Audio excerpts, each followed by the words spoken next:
بسم الله الرحمن الرحيم ബിസ്മില്ലാഹി അല്ലാഹുവിന്റെ നാമത്തിൽ. അർ റഹ്മാനി പരമകാരുണികൻ, അർ റഹീം കരുണാനിധി. പരമകാരുണികനും കരുണാനിധിയുമായ അല്ലാഹുവിന്റെ നാമത്തിൽ.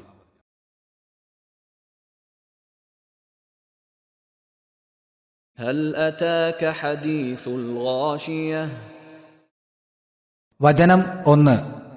ഹൽ അറ്റാക്ക നിനക്ക് വന്നിരിക്കുന്നുവോ, ഹദീസുൽ ഗാശിയ ആ മൂടുന്ന സംഭവത്തിന്റെ വർത്തമാനം. നബിയെ, ആ മൂടുന്ന സംഭവത്തിന്റെ വർത്തമാനം നിനക്ക് വന്നിരിക്കുന്നുവോ?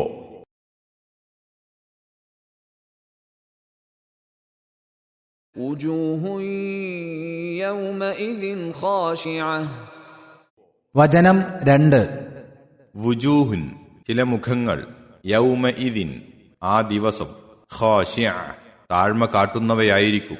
ചില മുഖങ്ങൾ അന്നത്തെ ദിവസം പേടിച്ചു താഴ്മ കാണിക്കുന്നവയായിരിക്കും.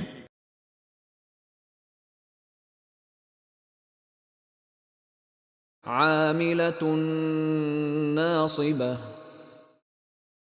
വചനം 3. ആമിലത്തുൻ പണിപ്പെട്ടവ, അധ്വാനിച്ചവ, ക്ലേശിച്ചവ. നാസിയ ക്ഷീണിച്ചവ, ഉഴങ്ങിയവ. പണിപ്പെട്ട അഥവാ അധ്വാനപ്പെട്ടവയായിരിക്കും, ക്ഷീണിച്ചവയായിരിക്കും.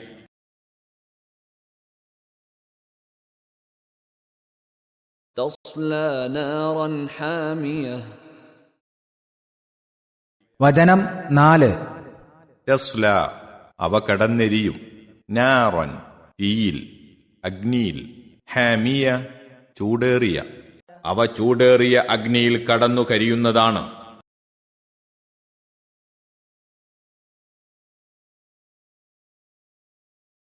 تسقى من عين آنية വചനം 5. തുസ്ഖോ അവർക്ക് കുടിപ്പിക്കപ്പെടും, മിൻ ഐനിൻ ഒരു ഉറവിൽ നിന്ന്, ആനിയ ചുട്ടുതിളച്ച, തിളച്ചുവെന്ത, അത്യുഷ്ണമായ. തിളച്ചുവെന്ത അഥവാ അത്യുഷ്ണമായ ഒരു ഉറവു ജലത്തിൽ നിന്ന് അവർക്ക് കുടിപ്പിക്കപ്പെടുന്നതാണ്.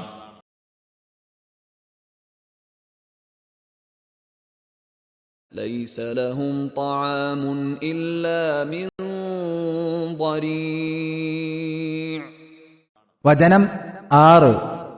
ലൈസലഹും അവർക്കില്ല, ത്വആമുൻ ഒരു ഭക്ഷണവും, ഇല്ലാ മിൻ ദരീഅ് ദരീഇൽ നിന്നല്ലാതെ, അവർക്ക് ദരീഇൽ നിന്നല്ലാതെ യാതൊരു ഭക്ഷണവുമില്ല.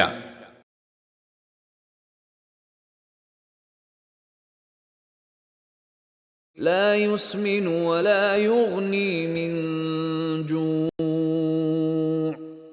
വചനം 7. ലാ യുസ്മിനു അത് പോഷണം നൽകയില്ല, കൊഴിപ്പിക്കയില്ല. വലാ യുഗ്നി അത് പര്യാപ്തമാക്കുകയുമില്ല, തടുക്കുകയുമില്ല. മിൻ ജൂഅ് വിശപ്പിൽ നിന്നും, വിശപ്പിന് അത് പോഷണം നൽകുകയില്ല, വിശപ്പിന് പര്യാപ്തമാവുകയുമില്ല.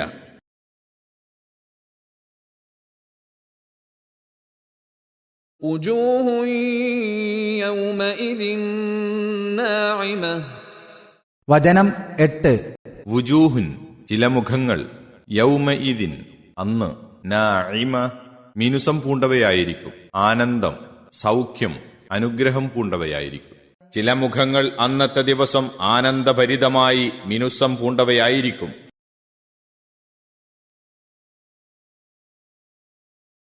لسعيها راضية വചനം 9. ലിസഈഹ അവയുടെ പ്രയത്നത്തെ, പരിശ്രമത്തെ, റാദിയ തൃപ്തിപ്പെട്ടവയായിരിക്കും. അവയുടെ പ്രയത്നത്തെ അവ സ്വയം തൃപ്തിപ്പെട്ടവയായിരിക്കും.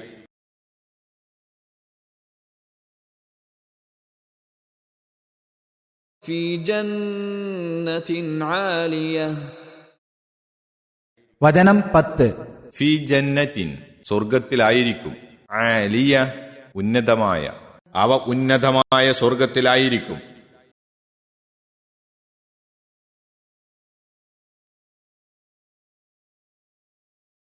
لا تسمع فيها لاغية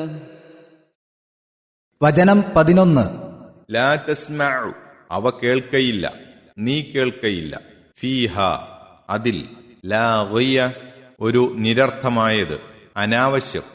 അതിൽ വെച്ച് യാതൊരു നിരർത്ഥമായതും അഥവാ അനാവശ്യവും അവർ കേൾക്കുന്നതല്ല.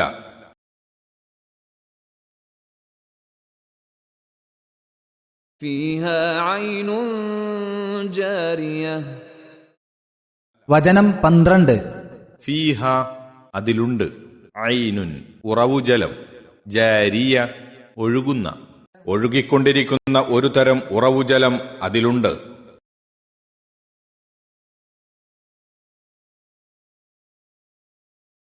فيها سرر مرفوعة.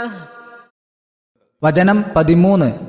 ഫീഹ സുറുറുൻ അതിലുണ്ട് കട്ടിലുകൾ, മർഫൂഅ ഉയർത്തപ്പെട്ട, അതിൽ ഉയർത്തിവെക്കപ്പെട്ട കട്ടിലുകളുണ്ട്.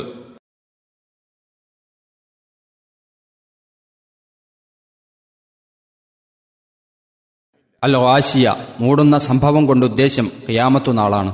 എല്ലാ വസ്തുക്കളെയും ഒന്നടങ്കം ബാധിക്കുന്ന മഹാവിപത്തായതുകൊണ്ട് അതിനെ മൂടുന്ന സംഭവം എന്ന് വിശേഷിപ്പിച്ചിരിക്കുന്നു. അന്നത്തെ ദിവസം അവിശ്വാസികളായ ദുർജനങ്ങളുടെ സ്ഥിതിഗതികളെപ്പറ്റിയാണ് ഈ വചനങ്ങളിൽ വിവരിക്കുന്നത്. ഇഹത്തിൽ വെച്ച് വളരെ പണിപ്പെട്ട് അധ്വാനങ്ങളും പ്രവർത്തനങ്ങളും അവർ നടത്തിയിട്ടുണ്ടായിരിക്കും. ഒന്നും തന്നെ നേരായ മാർഗത്തിലുള്ളതോ ഭാവി രക്ഷയ്ക്ക് ഉതകുന്നതോ ആയിരിക്കയില്ല. അതിനാൽ അവയെല്ലാം പാഴായിപ്പോകുന്നു. അങ്ങനെ നരകം മാത്രം അവർക്ക് ആധാരമായിത്തീരുന്നു. നരകത്തിലെ അവസ്ഥയാകട്ടെ അള്ളാഹു വിവരിച്ചതുപോലെ കഠോരവുമായിരിക്കും. ലൊരിയ എന്നാൽ ഒട്ടകങ്ങൾക്ക് പോലും മേഞ്ഞു തിന്നുവാൻ പ്രയാസമായ ഒരുതരം കള്ളിമുൾ ചെടിയാണ് എന്ന് പലരും പ്രസ്താവിച്ചു കാണുന്നു. ഏതായിരുന്നാലും നരകത്തിലെ വസ്തുക്കളെ ഭൗതിക വസ്തുക്കളുമായി സാദൃശ്യപ്പെടുത്തി അനുമാനം നടത്തുവാൻ നിവൃത്തിയില്ലല്ലോ. ഭക്ഷണം ശരീരത്തിന് പോഷണം നൽകുന്നതായിരിക്കണം. അതില്ലെങ്കിൽ ചുരുങ്ങിയ പക്ഷം തൽക്കാലം വിശപ്പിന് പരിഹാരമുണ്ടാകുന്നതെങ്കിലുമാണ്. ലൊരി ആകട്ടെ രണ്ടും ചെയ്യുന്നതല്ല എന്ന് അള്ളാഹു വ്യക്തമാക്കിയിരിക്കുന്നു. വളരെ അർത്ഥഗർഭമായ ഒരു വിവരണമാണിത്. എന്തെങ്കിലും ഒരു ഗുണം അതുമൂലം അവർക്ക് ലഭിക്കുവാനില്ല, ഒരു ദോഷം അതുകൊണ്ട് നീങ്ങുവാനുമില്ല. എന്നിരിക്കെ ആ ഭക്ഷണം അവർക്കുണ്ടാകുന്ന വിവിധ ശിക്ഷാവകുപ്പുകളുടെ കൂട്ടത്തിൽ ഒന്നു മാത്രമായിരിക്കും എന്നത്രേ അതിന്റെ സൂചന. സൂറത്തു സാഫാത്ത് 62-ലും സൂറത്തു ദുഖാൻ 43-ലും പ്രസ്താവിക്കപ്പെട്ട അസ്സഖൂം വൃക്ഷത്തെപ്പോലെയുള്ളതോ അല്ലെങ്കിൽ ചിലർ അഭിപ്രായപ്പെട്ടിട്ടുള്ളതുപോലെ അതുതന്നെയോ ആയിരിക്കാം ലൊരിയും. അള്ളാഹുവിനറിയാം. സത്യവിശ്വാസികളായ സജ്ജനങ്ങളുടെ അന്നത്തെ നില എന്തായിരിക്കുമെന്ന് അടുത്ത വചനങ്ങളിൽ വിവരിക്കുന്നു.